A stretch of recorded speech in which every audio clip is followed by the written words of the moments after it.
Labour দিয়ে গাড়ি load করা হচ্ছে পাথর। এরা এই একটা একটা করে পাথর উঠে সারাদিনে এই গাড়িটা ঘুরে ফেলাবে।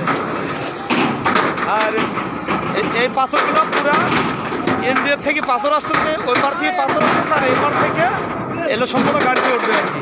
হ্যাঁ হ্যাঁ, ভিডিও দিচ্ছি এটা তোকে।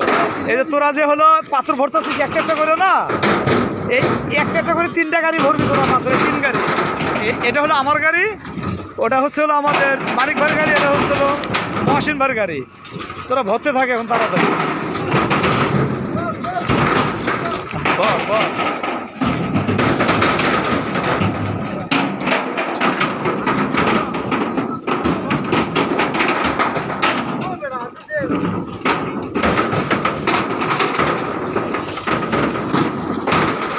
এই বড় পাথরগুলো তোলার সময় বেশি কষ্ট হয় না? এই বড় পাথরগুলো তোলার সময় কষ্ট হয় বেশি।